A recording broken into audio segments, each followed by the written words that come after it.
So my name is Nick Nyhan, and I have the pleasure of being your moderator today, which means I know a little bit, but I also hopefully ask some decent questions of our smart panelists and also of you. It's not a big room, so you're all smart. You could probably teach us all some things. We just happen to be sitting up here, but if we can, we might actually take some of the questions for the panel and bring them out to you. I might do a little Oprah style and give people a microphone and be like, how would you answer that question? Also, we got a recording going on, so taking questions with the microphone from you would be helpful for the recording. So again, thank you for being here. So this session is the title up here? No, it's not. Let's do that. Let's see if the clicker clicks into the, I'm supposed to ask the, yeah. They said you have to ask the PA person to leave the rolling slides and go into the session slides. Hey, there we go. That last one? The title? The last one?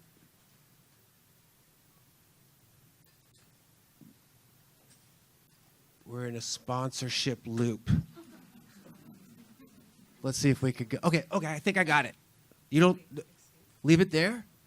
Great. Something seems to be working. I pushed the button. Oh, we're back to sponsors. In case you didn't know, there's a lot of great sponsors. And we're very happy to have all these sponsors. Let's just read them all for a few minutes. Let's memorize their names, because without them, we would be outside in the hot. All right. We're stuck in the sponsor loop. Very appreciative of them, but we want to turn the conversation to this. Thank you. Yes, sir. Thank you.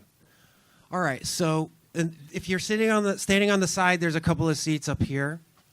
There's also some areas to lean up against on the side. So, our topic is climate intelligence for communities, turning environmental signals into local action. And we're going to introduce ourselves, but I just want to say when we had our pre-call with Véronëque from Waterfront Alliance, because we can all talk about data and things like that. She's like, this is not the data geek out panel. This is not where you talk about data in great depth. This is more about how data translates out to communities. So I just want to caveat that with that. And now we'll just kind of turn to the topic and introduce everybody. Why don't we start? Keith, you want to start off and just tell us what you do, and then maybe give the sort of fifth grader explanation in case people don't understand it from the titles? Sure. So you might need to pull the mic up Sure. or you can take it out of the holder. let me see how this goes. Good? I think it's best No. if you just hold it. Okay. Okay. Thanks, everyone, for attending today. So I'm Keith Mahoney. I've been with the New York City DEP for about 35 years now. I started out in wastewater, a lot of years there, a lot of wastewater research and process engineering. I was in engineering, design, and construction. Currently, I'm with the Bureau of Sustainability. I'm overseeing the CSO program. So that's a fifth. Oh, I'm sorry. Yes. Sometimes I've been in this too long, and you forget too many acronyms out there. Yep. So currently, my responsibilities are the Combined Sewer Overflow Program. So again, New York City has over 400 combined sewer overflow outfalls, and we're tasked to really mitigate those CSOs and improve water quality throughout New York City. So the current combined sewer overflow program, I'll call that CSO now, we have it's a $15 billion program. $3.5 billion of that is allocated to green infrastructure, with about $1.5 billion being encumbered to date. The rest of it, the GREAT program, is about $11.5 billion, with over $4 billion being encumbered to date. So it's a large program. I'm also overseeing, working with our regulatory partners, the New York State DEC, Department of Environmental Conservation, and the EPA, we're looking at a water reclassification. So as part of the CSO program, all the money we spent and are spending, DC is looking to upgrade a number of water bodies. So 30 water bodies have been upgraded. The water bodies, however, if a water body segment cannot meet primary contact classification standards for swimming and things like that, we need to do a use attainability analysis. That's a scientific evaluation just to say what the highest attainable use is. So right now we're doing that with the state. Again, looking to upgrade classifications, but not necessarily for primary contact all water bodies. A lot of the dead-ended tribs and all, it just isn't viable to get to those primary contact standards. Just limited circulation and just highly urbanized areas discharging a lot of stormwater and CSO into that. So we're trying to mitigate as much as we can just to improve water quality. I guess, sure. No, I want to just do intros, and I want to come back to examples of it. I'm sorry, But I went Keith, too far. How would you explain it to a fifth grade class? A fifth grader comes up to you and says, Keith, what's your job? My job is to capture the CSO before it enters the receiving water and just try to achieve the highest attainable use. And one of the keys with that CSO early in the program is keeping the sewer system hydraulically neutral, not to make flooding any worse. With the more extreme events, we started thinking about this. So, and with all the money we need to spend on resiliency, all these stormwater needs, we started thinking about it a little smarter, saying, aside from keeping it hydraulically neutral, could we actually mitigate flooding while capturing combined sewer overflows? So that's where we're leaning towards now with future projects. So when the kids are out in the playground talking about hydrologically neutral, we'll know that they've been talking to Keith. Clearly. Very smart kids. Yeah, very smart. We like those kids who listen. Yes, and I made that mistake in another meeting. I was going on for like a half hour on GI, green infrastructure, but I just kept using the acronym. And at the end of the meeting, someone asked me, what's GI? And my boss just started cracking up. He's like, well, that presentation probably didn't went over their heads. But I'm sorry. Thank you. No, don't worry. Don't worry. That was good. Véronëque. Hi, everyone. Good morning. My name is Véronëque, and I am the Community Engagement Manager for the FloodNet NYC project. So that particular project, I see a lot of heads nodding already. But for those of you that are not familiar, this project is one that is seeking to sort of grow, implement, expand New York City's flood sensor network. And I have the privilege to be working with such a disciplinarily diverse team in putting this project together from a space of not just the technology and ensuring that New York City has the tools to be able to monitor flooding in real time, but also in creating relationships and connections with people across the 5 boroughs to think about how that data can be meaningful, but at its inception, where these sensors can go and what does that mean for what we learn and what we do. Thank you. And so, and the fifth grade version of that would be? I think that's the 5th grade version. Oh, okay. Thank you. Jeanne. Yep. Hi. My name is Jeanne DuPont. I'm the Executive Director and founder of RISE, Rockaway Initiative for Sustainability and Equity. This is our 20th year. We're one of the few nonprofits out in the Rockaways. And we work with a lot of organizations and partners, scientists, but also I guess the biggest thing that we really do is we do a lot of urban planning specifically with the community. So a lot of what we're doing is communicating and connecting the dots for residents with scientists, with planners, and a good number of the people that are in our programs or that are within our kind of database and work are either senior citizens or young adults. So we host a program called ShoreCore, paid internship program, where a lot of the young people in our programs are involved in working directly with scientists, architects, planners on developing plans and really having a better understanding of flooding and firsthand knowledge and making sure that we're getting that information and communicating that. So we're really very much on the ground and not so much into the data, but I think a big part in a lot of the work that we've done previously was really connecting technology, like making sure that people who are seniors, making sure that people who are young adults can also be carriers of that information and getting that information to their neighbors, to people that they may know from church or synagogue or mosque. So again, connecting people with that information. Do you want to do the 5th grade version? I guess we're just a community partner, networking, matchmaking, connecting people to their community. Thank you. So I'll do, my intro is, I'm a data analytics guy in previous life. And then I started flooding. I live in Brooklyn, and it was happening more and more with regularity. And I was like, what can I do about this? And that what can I do question turned into a journey that took me through all the wonderful subtopics of flooding. From risk, trying to figure out risk maps, to insurance, to what the city is doing or not doing, to what my neighbors are doing or not doing, to what my city councilor was trying to do, what 311 value was, what the solutions were inside the building and outside the building.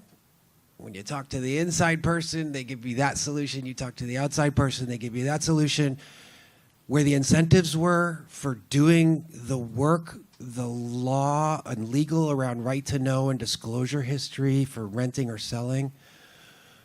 I was overwhelmed, and I was also fascinated by it because I was like, this is complicated, and I'm not stupid, but I've gone to 300 websites now, and I'm still trying to figure it out. So my simple version of what I do is try to help people figure out, what can I do? Just answer that question.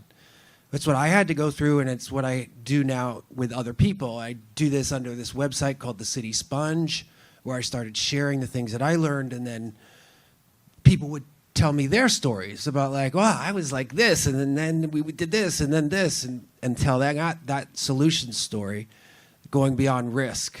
Because I think people are kind of a bit overwhelmed with risk stories and crisis stories, and they want solution stories too. And since then, we've also started a company called FloodLine, which is about platforms, software to help people find their solution. Because what I've realized is flooding interest goes like this when there's flooding, and then it goes way down when it's sunny after they've recovered.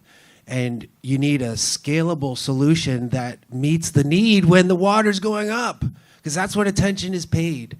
I go to my local hardware store. I'm like, when do people buy the barriers and the pumps? He's like, the day after the storm.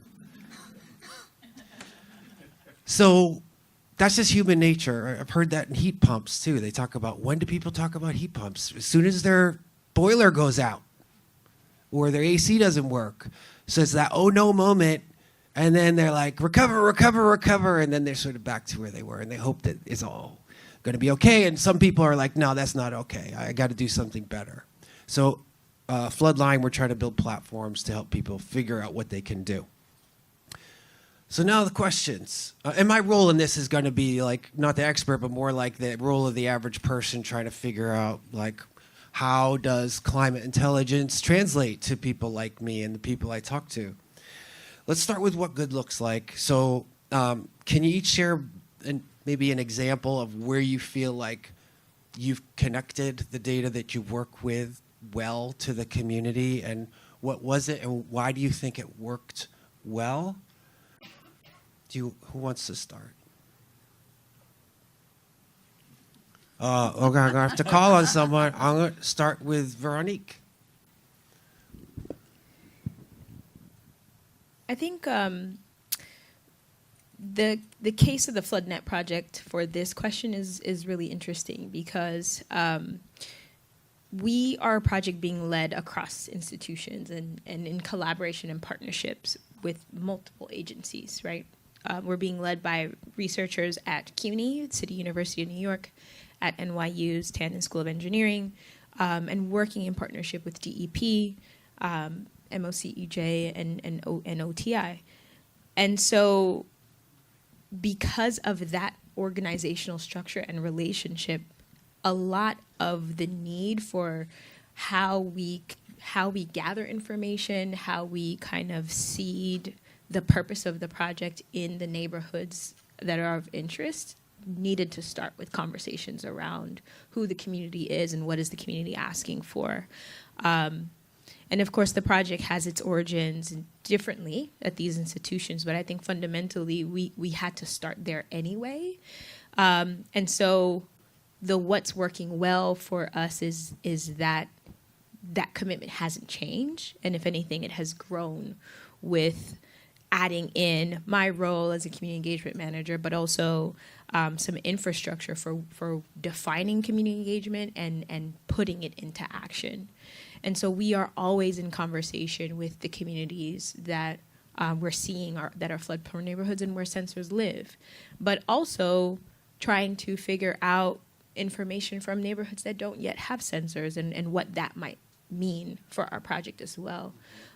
So I think the short version is what works well is starting in community within your capacity to do so, and then leaning into that as much as possible. So actually kind of leaning into some of what you just said, I'm kind of a big believer, and it was from Sandy actually, that I learned so much about not underestimating who your collaborators may be. And some of them may be kids, some of them may be teenagers, some of them may be seniors. So days before Storm Sandy, there was a grant called the FEMA Innovation Fund, and it was supported by the Rockefeller Foundation. And I wrote the grant, and in the grant it specifically asked for who are untraditional. They wanted you to collaborate and identify untraditional first responders. To me, those non-traditional first responders were kids. They were high schoolers.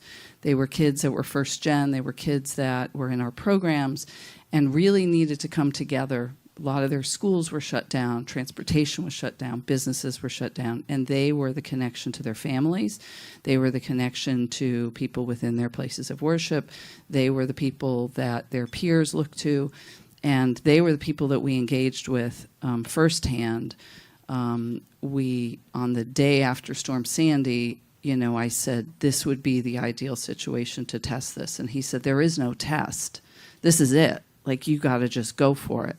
And so that's exactly what we did, is that we started doing programming, really pulling seniors in through the young people, trying to get them to have seniors understand that the time to learn to use their cell phone was not in the midst of that disaster. It was way before that, but it hadn't happened. And so that was a big part of what we started doing, was really connecting them. And the young people, because most of them were native users, they had grown up with computers, they knew firsthand how to show people and identify how to do it.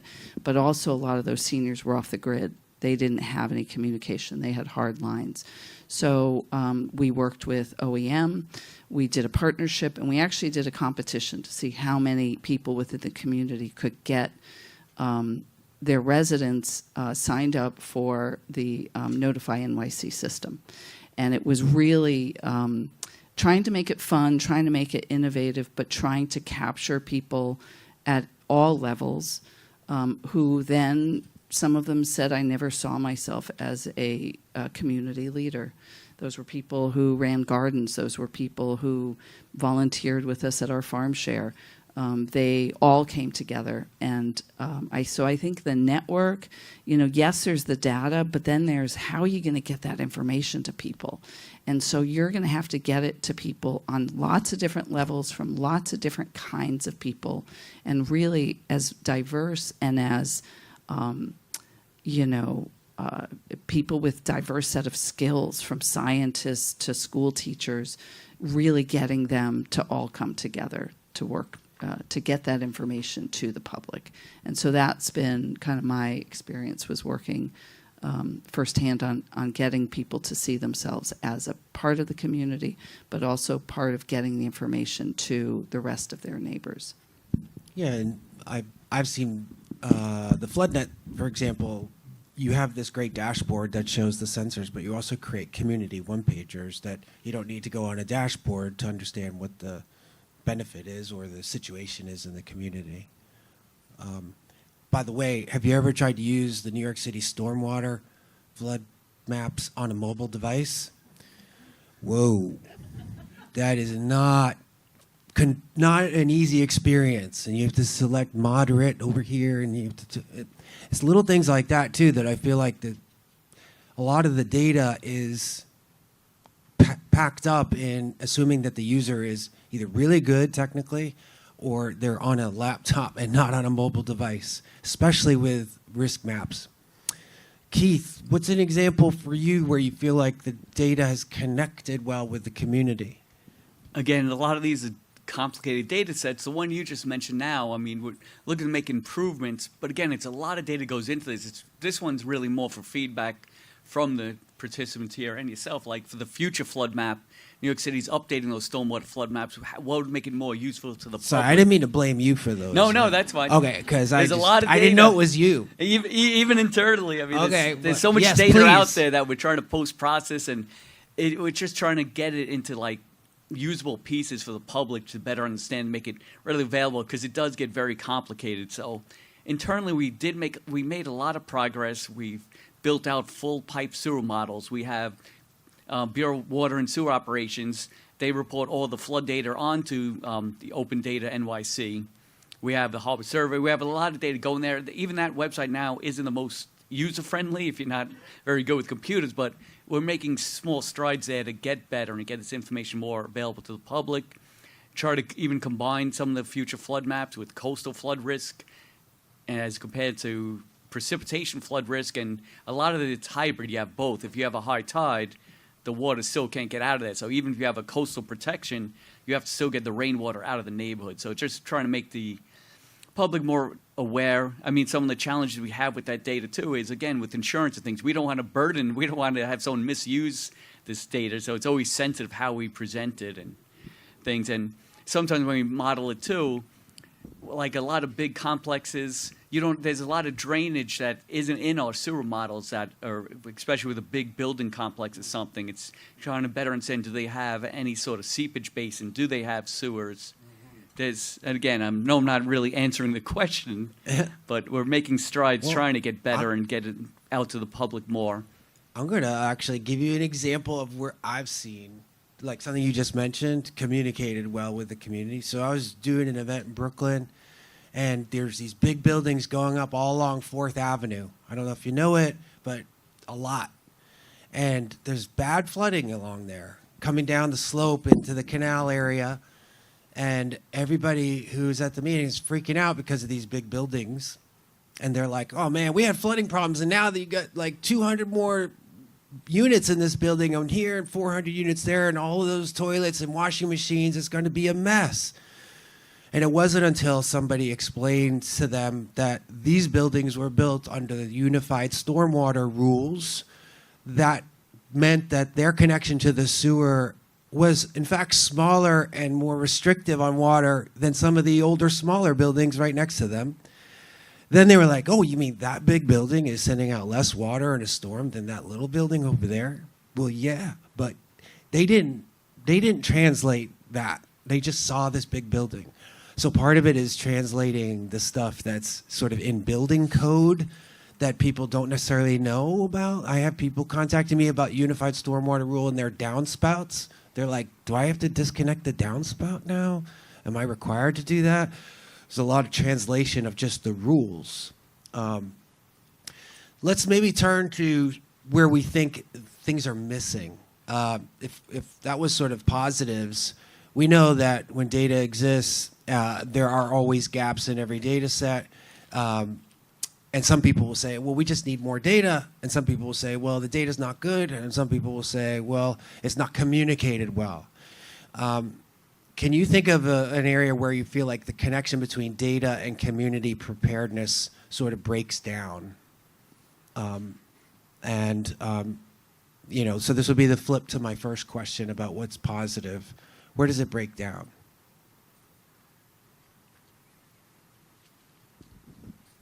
Go for it, Keith. I mean, one thing I would say is maybe moving in the future, we're doing this with what we call water body advisories, but having more predictive to it, because even our flood maps are static. But if you have the weather forecast and all, you can actually be proactive and more, and kind of have notify NYC or other mechanisms to really get out there more real time, give advance notice and things like that, especially areas that may be more high risk based on precipitation. So there may be things just being a little more proactive and sending things out ahead of time, not quite as a generic of a flood map or notification.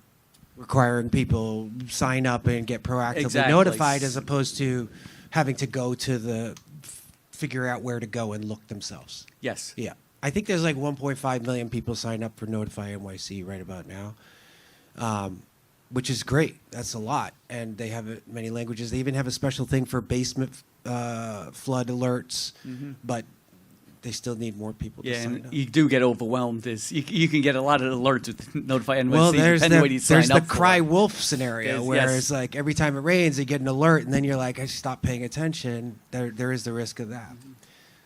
Joy? I mean, I think, one of the things that's so challenging is, right, there's lots of information. It's hard to know who to trust. It's hard to know who to listen to. We ran into this even during COVID, that residents didn't trust science, didn't trust scientists, and the same thing happened during Sandy. So I think the hard part is how do you, on one hand, if you had one agency and those were the only maps we were referring to, then you're always going to have somebody pipe up and say, hey, is that information really the most accurate and the most up to date? There is lots of information, and it's very difficult to get all of those dots connected. And so I think, that's the hardest thing. But then also trust. I think just having residents believe and trust that the information that they're being given is actually the best information. I'll give you a really good example, which is that during Storm Sandy, our evacuation was Aqueduct Racetrack. And there was no way to get to Aqueduct Racetrack from the Rockaways unless you were going to swim. So, midstream in the middle of Storm Sandy, the Bloomberg administration changed their status to, to stay in place. And so because nobody left, they kind of changed their strategy and their marketing of like, we're going to just ensure that people are going to stay in their homes. And that was a disaster too. So we have no evacuation plan in the Rockaways. And still. And so again, the hard part is there's been so many discussions about trying to figure out how do you get an evacuation plan for a group of people who didn't trust you then, and they're definitely not going to trust it now. It's just a challenge. It's a huge challenge. Yeah. I think from my perspective, this question can be answered in a few ways. It's a big question, right? Like, what is this breakdown between data and community? I think top of mind is data is not necessarily generated for community. Like, there are reasons why a group or an entity might be seeking out data for their own uses, and the community may not be the priority in that scenario, right? I can't necessarily speak to the examples, like the intentions around the examples that you're creating, but they're not necessarily all designed for people who are living through the experience to use them. And so there is a breakdown that is happening just with that alone. And so you're using the word translation a lot, which I understand very specifically is this wasn't designed for you. Now let's take it and make it useful for you. That's a different situation than data that is being created with community members in mind and community folks and residents and CBOs like RISE in mind. The other thing is that a lot of the data that we're relying on is historical data, but the world that we're living in now is not looking like the world where that data was being generated as well. And so those maps, the information that we're using doesn't necessarily give us a sense of what is to come because we just don't know. And so as Keith is mentioning, there is this need for real-time data. And that is something that FloodNet is, that's the whole idea behind why this kind of sensor network is important and valuable for New York City, because it's one of the first times that we're seeing a city-scale, hyper-local, automated data source, but that is also simultaneously being informed by where people have seen flooding, which internally, I think for my team members that are in the room, I think it's okay to say that we are always debating this very question around what does it mean to even distribute sensors equitably, and whose information is valuable in guiding that. Because we know that a lot of the indices, the maps that exist, can't tell us where people are seeing flooding. We're in conversation not just with residents. So I think I also should clarify that when I say community for this project, I don't just mean residents and CBOs. I also mean elected officials. I mean academic researchers who are all accessing data for different reasons.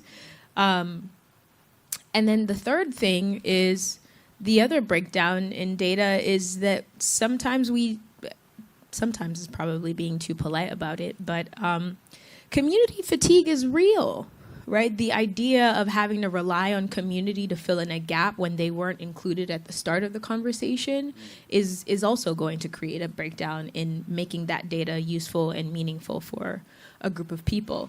Sometimes we're all tapping into the same one community advocate in a neighborhood to represent the entire neighborhood for these kinds of initiatives. And there are a lot of things that can be said about that, you know.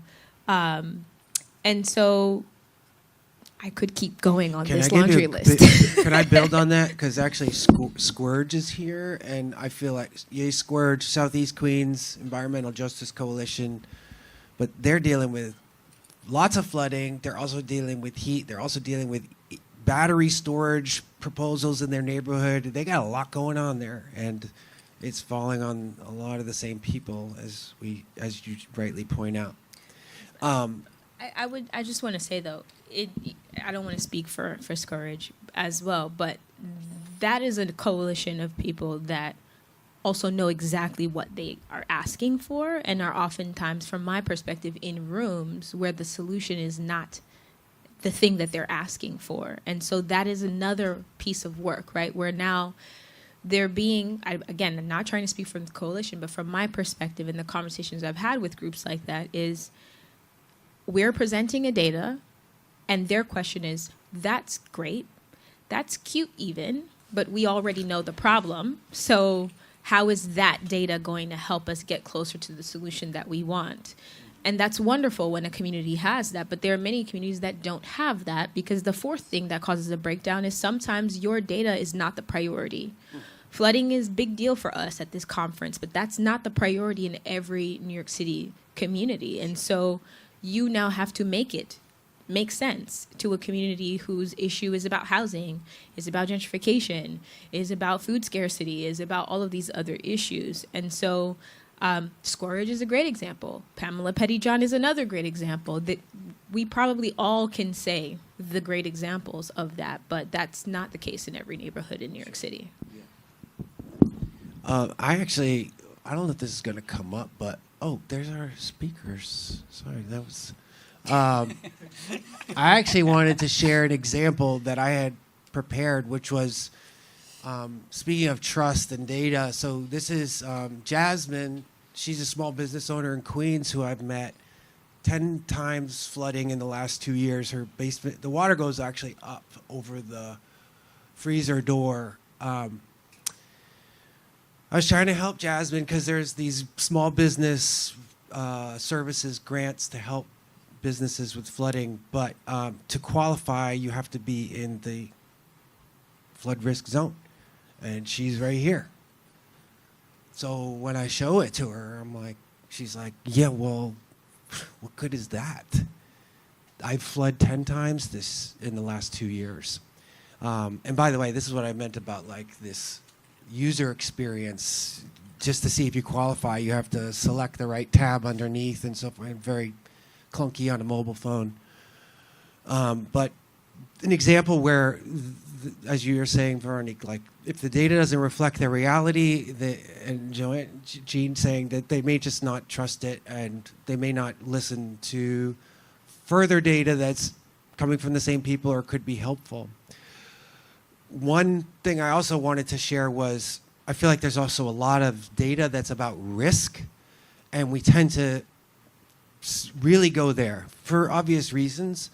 But one of the ways that I wanted to share something good that was data for solutions was this example here that we're doing in Gowanus, where it's data about solutions that people can deploy, different capacity and cost, and then they can find funding for them, and then map them to quantify impact. So this is data for solutions, and this is just an example of blue dots that are solutions that people have installed on this one street. Different sizes of dots correspond to different capacities. That one there is a downspout diversion, which is worth about 2,000 gallons diverted per year.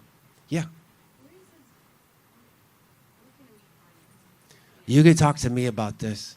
This is just something we're about to launch in Gowanus.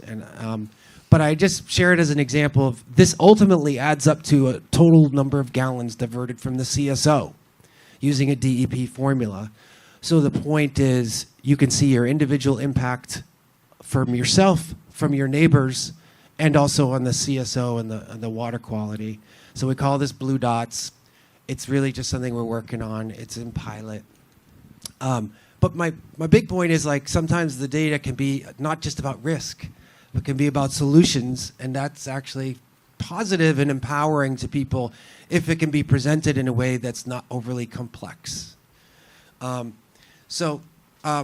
you maybe think about the translation question and that was the picture for flooding.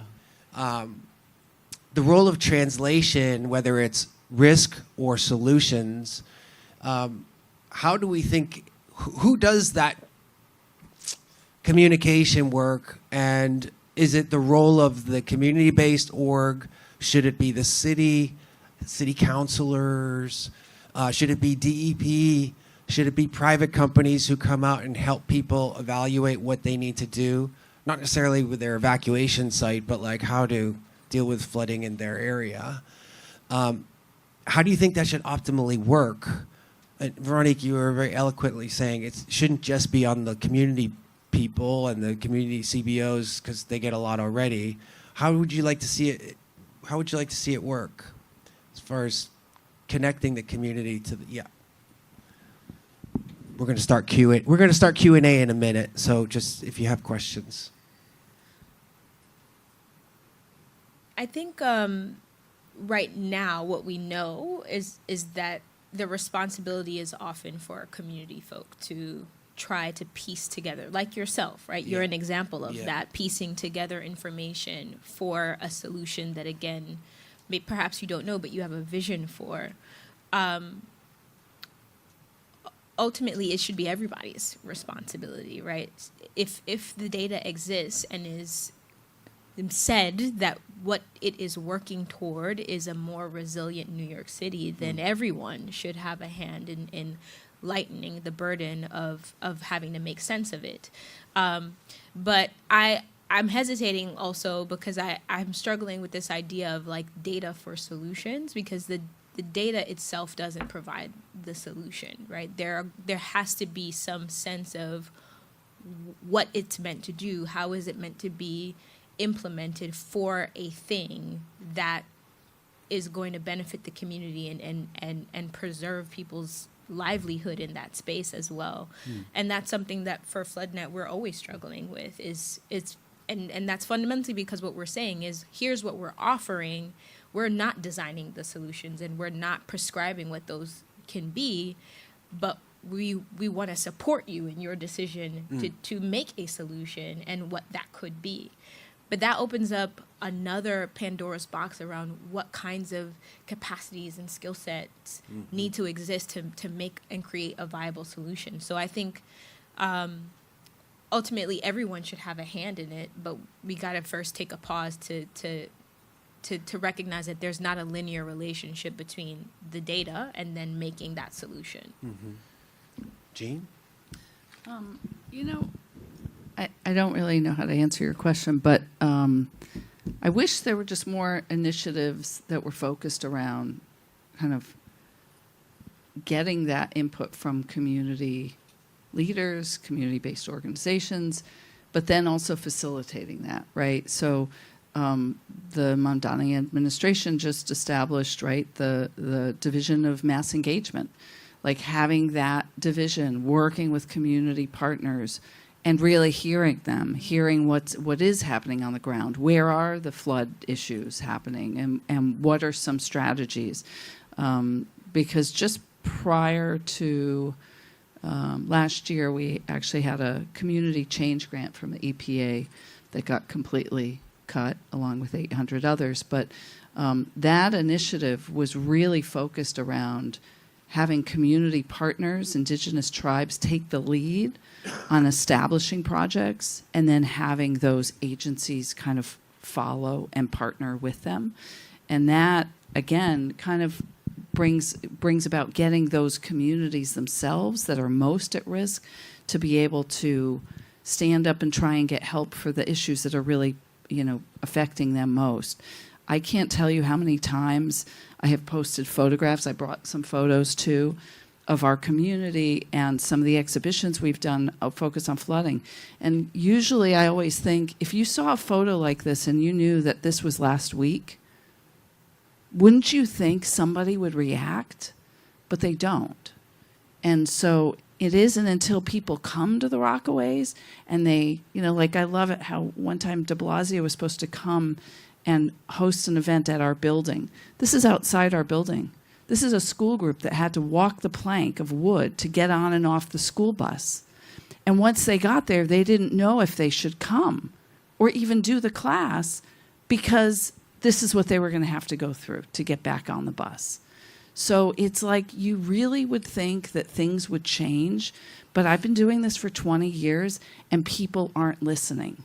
And I think a big part of it is they'll listen to certain communities, but unless there's like a really overwhelming surge of involvement and participation from community members, most community members give up. And they're like, you didn't listen to me last year, so why are you going to listen to me now? Outside my home, and I don't want to blame DEP, we had no storm drains. And guess what? My house wasn't flooded. It was the only block in Rockaway not to be affected by flooding because they were 100-year-old bungalows, right, with barely a sidewalk. But we specifically told DEP, please don't put in storm drains because we're blocked from the beach. And they put in storm drains. And so now, when the next storm comes, we're not going to be so lucky because that water will come back up and get to the houses faster. The drain will be the source of water.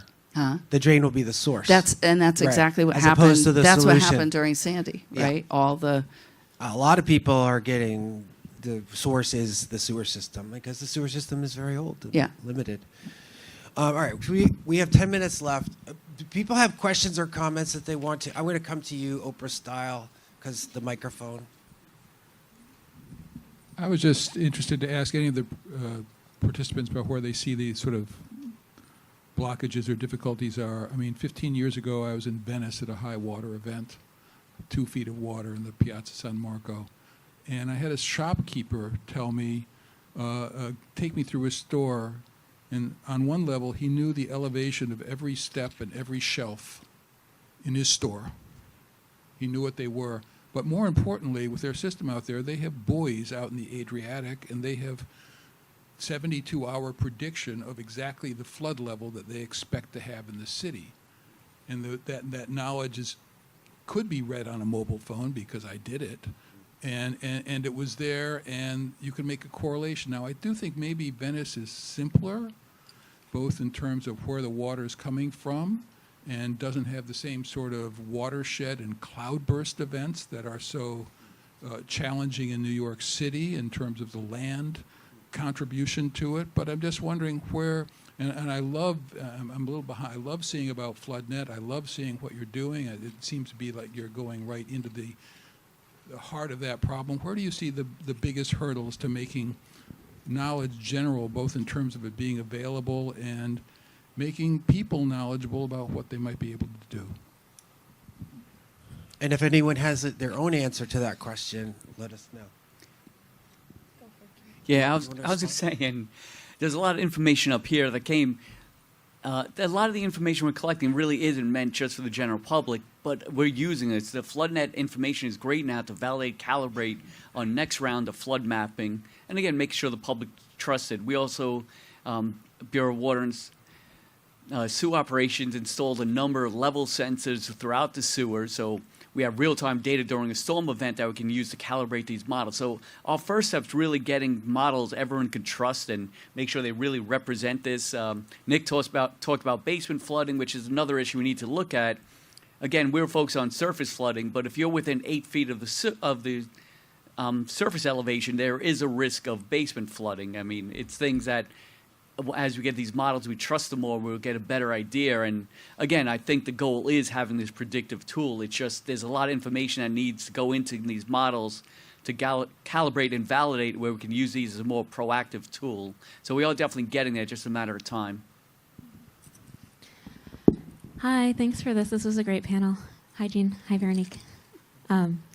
I have, my question is sort of about this theme of how to connect data with problems that people already know are problems. And I'm wondering where you see the most effective point in the formulation of the question of how to address a problem,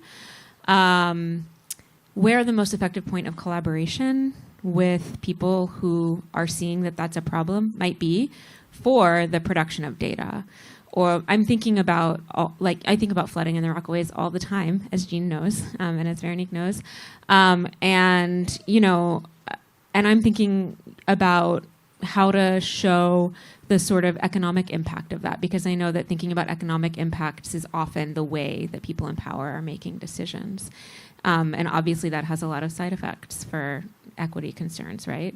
But so at what, how to figure out what the right kind of data is to collect in order to answer the question, and when in the formulation of that question is the right point to collaborate on the research.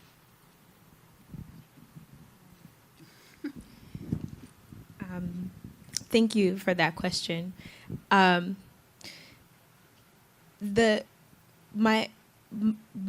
point of view and experience as a community organizer is telling me that the right point is before the question exists.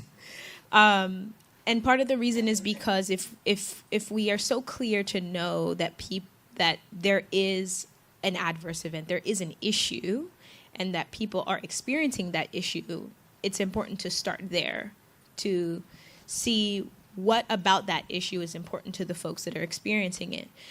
The challenge is oftentimes the funding doesn't match that timeline, and so the question is generated first. And so as soon as possible is the next best answer, is to say, well, here is what this funding is allowing me to do. Here is what the timeline is for this project, where this research is. It's very important that at the beginning you start to incorporate the folks that are experiencing that issue and what they think the solution is. Otherwise, you're going to end up with a project that now you have to make fit. And, again, the FloodNet project is an example of that, where we were funded with some monies to deliver something to the city, to DEP, but in the process of doing so, we had to build so many other things in order to ensure that what we were doing was going to not just be meaningful to city agencies, but also to community folks and academic researchers who could continue to develop. And I think this is also related to the question that the gentleman asked earlier about Venice. New York City is also facing a very unique challenge where we have many city agencies that are trying to address this issue from their unique perspectives, and their integration between city agencies is something that I don't think we need to be shy about. We know that city agencies don't often have the tools that can be shared across agencies, and those are also things that are being addressed and built. The reasons why DEP might use something may be different for why emergency management might use it, may be different by the Department of Health might use it, is different from how, you know, someone else might use it. And so it's not necessarily that that we are just pointing out what is not working, but that some transparency around that could support our understanding of like where does the community voice fit in that experience and how it can be embedded very early into any solution-making process. Thank you, and we are needing to wrap up. But thank you for being part of this community, which is a big topic and ongoing. We are supposed to tell you that this is a QR code for doing something important. Anybody can tell me what to give feedback, and this is for something else. Credits. Thank you. Thank you for translating that for me. All right. So feedback, credits. Thank you all for being here. We appreciate you, and we'll see you upstairs.